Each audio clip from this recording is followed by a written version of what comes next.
Hi, this is Derek Williams with Living the Wholesome Life. And as an attorney, one of the things that I deal with on a somewhat frequent basis is a charge that's called DUI, or driving under the influence.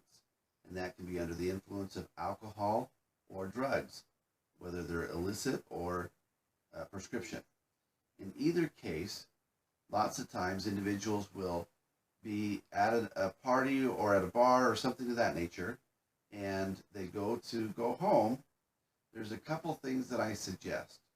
One is you have a designated driver, or call a cab, a friend, or Uber.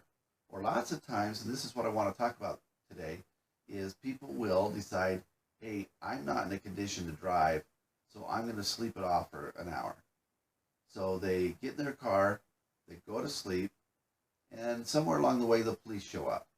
Either the police are making their regular rounds, or somebody sees you sleeping in the vehicle and thinks, oh my gosh, I wonder if they're okay. They call the police and just have you checked on. Turns out you end up in jail because you've been driving under the influence, even though you've never started the car. So what they look for in this situation is whether you have actual physical control of a vehicle. And there's several factors they'll look at when they're determining that. One is, where are you located? Are you in the driver's seat, the passenger seat, in the back seat?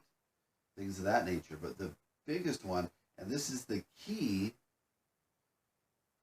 to receiving a DUI or not, are the keys to your vehicle. Where are the keys? Are they accessible to you? Let's say it was a little bit cold, so you put the keys in, you started the car to heat it up, you turned it off, then you went to sleep. The keys will determine whether you get a DUI or not. The key of what you want to do is make them as inaccessible as possible. So if the party's still there, if the friends are there, give the keys to them and say, hey, I'm going to sleep it off in the car for a while. I'll get the keys from you later. Or put them into your backpack and put your backpack in the trunk of the car. Make sure you have a way to get into the trunk, of course, or stash them in the bushes, something of that nature. But you do not want to have the police look at you and say, all you have to do is reach over to the passenger seat, pick up the keys, start the car, and you're driving.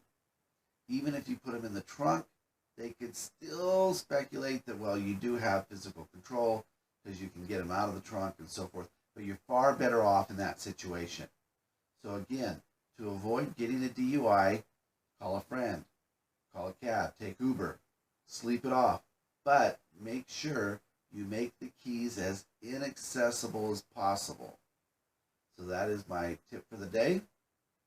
Again, this is Derek Williams. I'm going to do another video that talks about the penalties for a DUI, what the fines and fees are, the classes you have to do, what it does to your insurance, what it does to your driver's license, the whole 9 yards. So look for that video as well. Subscribe below, and you'll have access to all of those. Again, this is Derek Williams reminding you to keep living the wholesome life.